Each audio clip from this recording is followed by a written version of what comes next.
지난주 강의의 끝 무렵에서 1차원 등가속도 운동과 등 각가속도 회전 운동의 유사성에 대해서 얘기를 했었죠. 그래서 우리가 앞에서 했던 1차원 등가속도 운동에서의 그 속도 변화는 그 등 각가속도 회전 운동에서의 이 각속도 변화와 이 표현 방식이 같고, 그리고 이 변위, 시간 t만큼 흘렀을 때 이 등가속도 운동에서 그 처음 변위와 나중 변위의 차이는 마찬가지로 등 각가속도 회전에서 처음 변위와 나중 변위의 그 차이를 주는 공식과도 유사성이 있죠. 그리고 이제 요 두 식에서 t를 소거하죠. t를 소거하게 되면 t가 없는 식이 나오는데, 여기서도 마찬가지로 이제 나중 속도의 제곱 마이너스 처음 속도의 제곱은 나중 속도의 제곱은 처음 속도의 제곱 더하기 2배의 등가속도, a가 상수여야 되죠. 곱하기 변위, 이렇게 된 거고, 여기도 마찬가지로 나중 각속도의 제곱은 처음 각속도의 제곱 더하기 2배의 등 각가속도, 상수해야죠. 그 다음에 곱하기 각변위, 이렇게 되고, 그리고 등가속도 운동에서 또 한 가지 유용한 공식이 하나 있죠. 이거죠. 그래서 등가속도일 경우에 나중에 변위는 처음 변위 더하기 이 속도의 평균값, 처음 속도와 나중 속도의 그 평균값 곱하기 t 한 거. 여기도 마찬가지죠. 나중에 각변위는 처음 각변위 더하기 처음과 나중의 각속도의 평균값 곱하기 t, 이렇게 된다는 것이죠.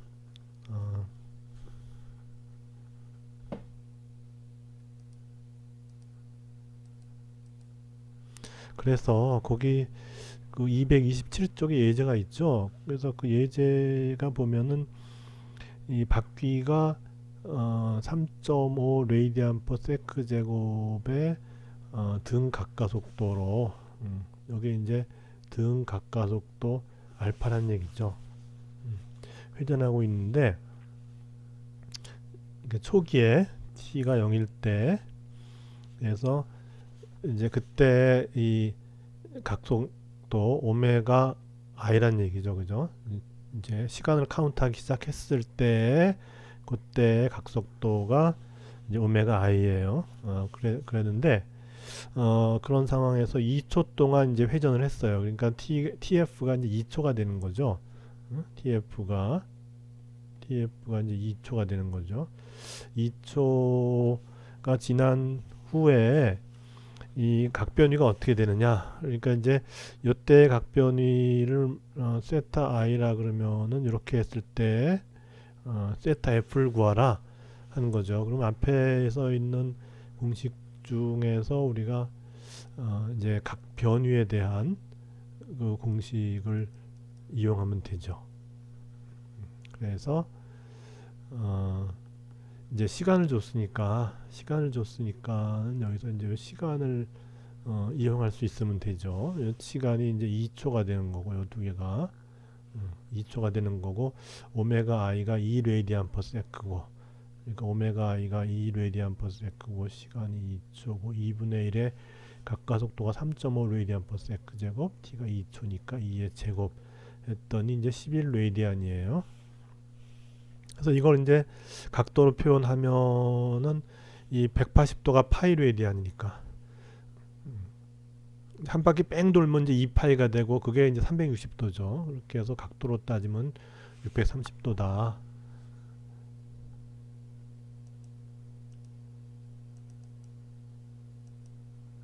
그리고 그건 이제 몇 바퀴냐, 630도가 몇 바퀴냐 하는 거는 한 바퀴가 360도니까 뭐 이렇게 해서 이제 360도로 나눠주면은 몇 바퀴냐 하는 게 나오고, 그리고 2초에서의 각속도가 어떻게 되느냐 하는 거죠. 그래서 처음에 2 레디안 퍼 세크였고 알파가 3.5 레디안 퍼 세크 제곱 2초가 되니까 2초 후의 각속도의 크기는 9다. 이렇게. 음. 책에서는 각속력이라 그랬는데 각속도라고 하는 게 나아요. 왜냐하면 방향이 있기 때문에. 책에서는 이런 걸 번역할 때 이 각속력이라고 번역을 하죠. 뭐 이 책에서도 저기 앵귤라 스피드란 말을 써서 그런 것 같은데 이제 보면 책에 볼 것 같으면은 그 이제 227쪽에 보면은 ti 이꼴 0에서 바퀴의 각속력이 2레디안 퍼 세크일 때 이렇게 놓고 다음 페이지의 문제 C에서는 t 이꼴 2세크에서 바퀴의 각속도를 구하라 이렇게 해서 왔다 갔다 헷갈려요. 이 책도 헷갈리는데 이제 이 책에서는 방향을 굳이 이제 지정하지 않았기 때문에 이렇게 쓴 건데 이 번역판에서는 각속도, 각속력을 자꾸 이제 혼동이 되는데 이제 각속도라고 하는 게 좋아요. 왜냐하면 방향성이 있어서 그 반시의 방향으로 돌 때 이제 플러스라 그랬고 시계 방향으로 돌 때 마이너스 이렇게 했잖아요. 그래서 나중에 어떤 그 회전 방향과 관련된 그런 상황이 됐을 때 이제 속도라고 하면 이건 벡터의 개념이 있기 때문에 방향 플러스 마이너스를 도입하기가 쉬운데 속력하면 이제 그것의 크기라는 의미가 있는 반면에 각속도의 크기라는 의미가 있는 반면에 이 방향성을 쓸 수가 없어서 하여튼 번역하는 책에서조차 조금 이제 헷갈리는데 뭐 그거를 뭐 혼동되게 썼다고 해서 그 나중에 의미만 잘 통하면 되니까 나중에 설명을 잘 하면 되는 거니까 나는 그냥 크기에만 관심이 있었다 그러면 이제 각속력이고 나는 방향까지 있어서 예를 들어 플러스로 나타나는 거는 이거는 반시계 방향으로 회전한 거고 이게 마이너스가 되면 이제 시계 방향으로 하는 걸로 알겠다 이제 그런 생각을 갖고 있으면 뭐 이제 이 벡터의 의미를 갖는 각속도로 하는 것이 좋고 이제 그런 거죠.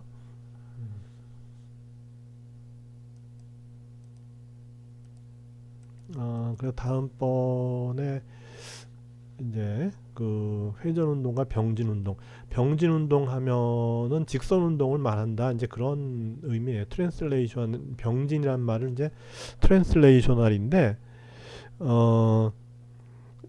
이게 그러니까 앵귤러 하면 회전 운동이고 트랜슬레이션 하면 이제 이건 직선 운동이에요.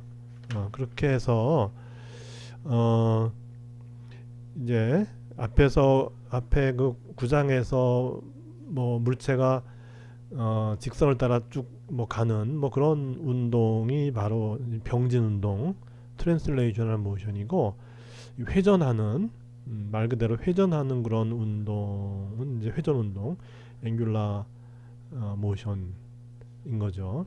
그래서 이제 회전 운동의 경우는 이제 그 변위가 회전이니까 우리가 원을 생각하면 돼요.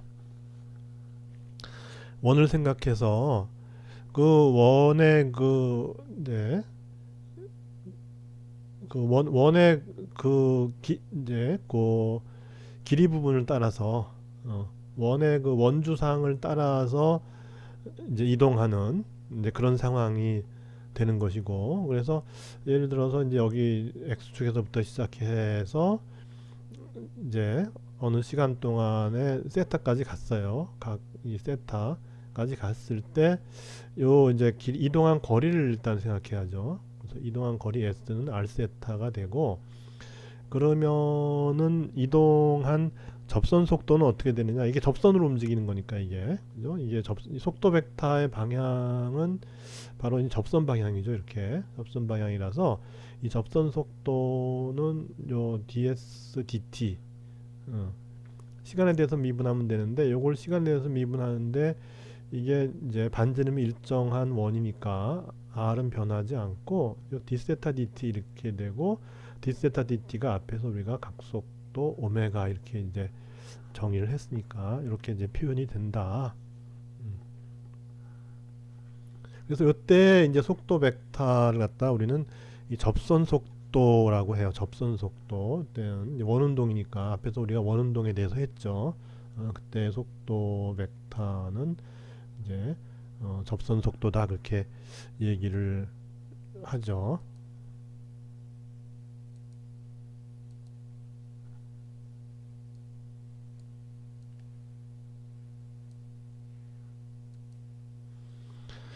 그리고 이제 접선 방향의 가속도를 보고자 한다면 접선 방향의 가속도는 접선 속도를 미분한 것이고 이제 이렇게 되는데 R은 변화가 없으니까 이렇게 된다.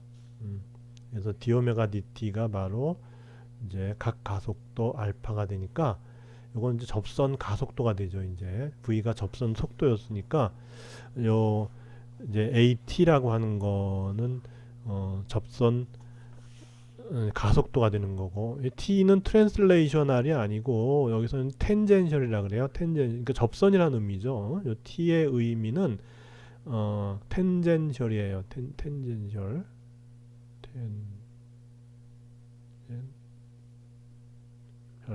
트랜슬레이셔널이 아니고 텐젠셜 액셀러레이션은 이제 R 회전 반경 곱하기 각가속도 이렇게 된다. 근데 이제 이게 원운동을 하다 보면은 가속도가 접선 가속도만 있는 것이 아니라 구심 가속도도 있죠. 구심 가속도는 R분의 V제곱인데 V가 R 오메가니까 이 구심 가속도는 이제 R 오메가 제곱 이렇게 돼요. 그렇게 돼서 전체 가속도는 이제 접선 방향과 구심 방향이 서로 수직이니까 벡터 합성을 하면은 접선 방향의 벡터 가속도 벡터와 이 구심 방향의 가속도 벡터를 벡터합을 한 이것이 이제 실제 이 운동의 가속도 벡터가 되는 것이고 그 가속도 벡터의 크기는 이제 루트의 접선 성분의 제곱 더하기 구심 성분의 제곱 해도 뭐 이런 식으로 얻어진다 하는 것이죠.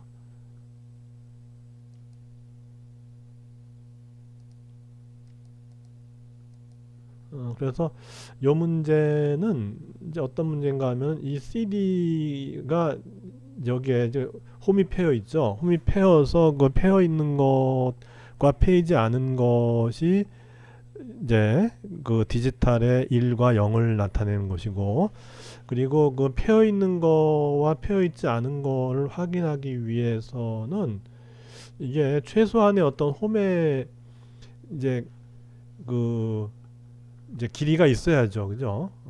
최소한의 그 홈의 길이가 있어서 그 홈의 길이 동안에 이제 거기에 레이저를 쏴서 레이저가 홈이 패여 있는 거와 홈이 패여 있지 않은 거하고 이제 반사하는 그 반사해서 돌아오는 빛의 다르겠죠. 홈이 패여 있으면 그 홈으로 들어가다 보면 이제 산란을 할 테니까 다 이제 바깥으로 퍼져나가고 홈이 없는 데는 반반할 테니까 거기는 바로 반사가 돼서 반사된 빛의 양이 충분할 테니까 그렇게 해서 이제 빛이 반사하는 양을 보고서 0, 2를 나타내는데 그래서 그거를 이제 확인하는데 이제 걸리는 그 이제 시간이 이제 그 홈의 길이와 관계가 있고 그 시간이 어느 정도 경과해야지만이 그것이 그 펴 있다 안 펴 있다를 판단을 하는 거예요. 그래서 최소한의 그 이제 속도 그것을 이제 우리가 판단하는데 이것도 그리고 인포메이션을 빨리 읽어내야 되잖아요. 그죠? 인포메이션을 빨리 읽어내야 되니까 우리가 그 회전하는 그 접선 속도의 크기가 이만큼은 돼야 된다는 거죠. 이만큼. 1.3m/s 정도의 그 접선 속도의 크기로 해야지만이 데이터를 이제 원하는 시간 내에 읽어내서 또 그게 뭐 예를 들어서 어떤 이제 그 소리로 바뀐다거나 할 때 이게 느려지면은 또 이 소리가 나오는 또 어떤 속도가 있는 거고, 뭐 예를 들어 음악 같은 거를 얘기할 때 또 이게 너무 느려지면 안 되잖아요, 이게. 예, 그러니까 최소한 그 1.3m/s 정도의 속도로 이제 디스크가 돌아야지만이 우리가 제대로 그 어떤 디스크의 목적을 달성시킬 수가 있다는 거죠. 여기서 정보를 빼내서 그 정보를 이제 원하는 방식으로 바꿀 수 있다는 거죠. 그래서 여기서 보면 이제 이렇게 패인 길이가 이렇게 있죠. 이렇게 패인 게 있는데, 그래서 그 요 센터에 가까울 때는 요 패인 길이가 다 똑같으니까는 여기서는 이제 요만큼 거리를 가는데 속도가 똑같이 1.3m인 거예요. 여기도 마찬가지로 1.3m, 바깥쪽에도 1.3m/s로 움직여야 되고 안쪽도 1.3m/s로 움직여야 돼요. 그래서 속도 v가 r 오메가인데, 근데 이 속도는 일정한 거예요. 여기서도 1.3m/s로 가면 되고 이 안쪽에서도 1.3m/s로 가면 돼요. 그런데 안쪽의 경우는 반지름이 작으니까 요 속도에 도달하기 위해서 오메가가 커야 돼요. 그죠? 그러니까 요 안쪽 부분에서는 오메가가 커야 되고 바깥쪽에서는 R이 크니까 오메가가 작아도 된다는 얘기죠. 그렇게 해서 안쪽에 반지름이 작은 요 지역에서는 오메가가 커야 돼요. 그죠? 오메가가 이제 이제 안쪽에서는 안쪽에서는 이제 오메가가 커야 되고 이 바깥쪽을 갖다 이제 오메가 F라 그러면은 안쪽을 오메가 I라 그러고 그러면은 안쪽에서는 오메가가 커야 되고 바깥쪽에서는 오메가가 작아도 반지름이 크기 때문에 1.3m/s를 쉽게 달성할 수가 있다는 거죠. 그래서 이제 안쪽이 바깥쪽보다 각속도가 이제 커야 된다. 그러면 그 각속도가 대가 얼마쯤 돼야 될까 하는 걸 이제 일단 계산을 해보는 거죠. 그래서 이제 그 안쪽에 23mm 위치에서 23mm를 갖다 미터로 바꾸면 이제 이렇게 되고, 그다음에 접선 속도는 1.3 이렇게 돼서 안쪽에서는 각속도가 57 레디안/s가 돼야 되는 것이고, 그리고 이 바깥쪽에 있는 데이터를 읽을 때는 이게 반지름이 이제 58mm예요. 반지름이 크기 때문에 각속도가 작아도 돼요.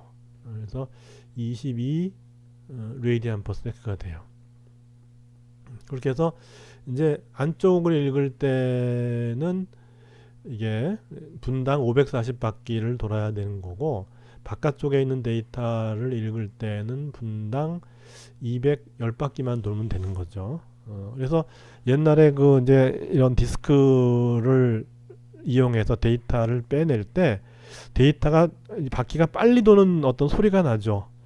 컴퓨터 예를 들어서 뭐 데스크탑이다 뭐 이런 거 옛날에 요즘에는 이제 그거 안 쓰죠. 그렇지만 옛날에 디스크를 써서 뭐 데이터를 처리할 때 이제 필요한 데이터가 디스크의 안쪽에 있을 때는 이게 빨리 돌리죠. 그래서 빨리 돌아가는 느낌의 그 소리가 컴퓨터에서 나죠. 그런데 이 바깥쪽에 있는 데이터를 취할 때는 그 돌아가는 그 속도가 이제 느린 것으로 이렇게 인식이 되죠. 이제 이와 같은 이유로 그렇게 되는 거죠.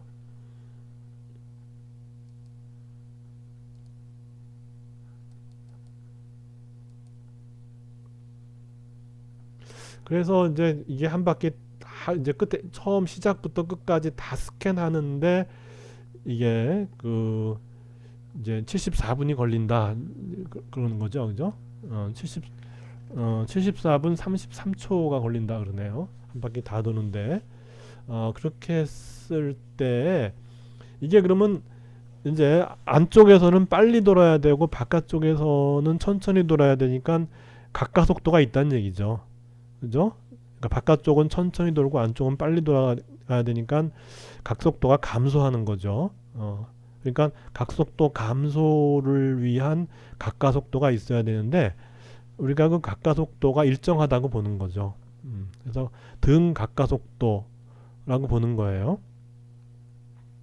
그랬을 때 이 디스크에 있는 데이터를 다 읽기 위해서는 디스크가 몇 바퀴를 돌아야 될까 하는 거예요. 어. 그렇게 되면 몇 바퀴냐를 알려면은 결국 세타를 알아야 되는 거죠. 각 변위가 이제 얼만큼 되냐 하는 걸 알아야 되는 거죠. 그죠? 요걸 알아야 되는 거고, 그리고 이제 걸린 시간이 74분 33초니까 이걸 이제 초로 나타내면은 이만큼이 되는 거고, 그 사이에 각 변이가 얼만큼 될까 하는 거는 이게 등 각가속도 운동이기 때문에 앞에 우리가 이제 1차원 등가속도 운동과 등 각가속도 회전 운동을 비교할 때 이런 이제 포뮬러가 있었어요. 그래서 초기 시작할 때 각속도가 57이었고 이제 끝부분에 가서는 22 레디안 퍼 세컨드였어요. 그리고 시간이 4,473초 됐고 그래서 이제 2분의 1을 해줘야죠. 그렇게 해서 1.8 곱하기 12 5승 레디안이고 그래서 그걸 갖다가 이제 회전수로 나누면은 2파이로 나눠줘야죠. 그렇게 해서 데이터를 모두 읽을 때까지 이 회전은 28,000번 회전을 한다 하는 거죠.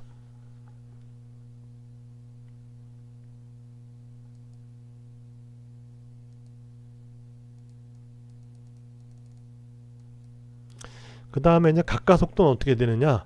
각가속도가 이제 등 각가속도라고 했으니까 우리가 이제 우리 그 등가속도와 이제 유사한 공식을 쓰면 되죠. 이렇게 이걸 써서 오메가 F는 22 레디안 퍼 세크고 오메가 I는 57 레디안 퍼 세크고 이제 T가 4473초 그러니까 알파는 마이너스 7.6 곱하기 10의 마이너스 3승 레디안 퍼 세크 제곱 그래서 이제 바깥으로 나갈수록에 이 각속도가 줄어드니까 각가속도가 마이너스가 돼야 되겠죠.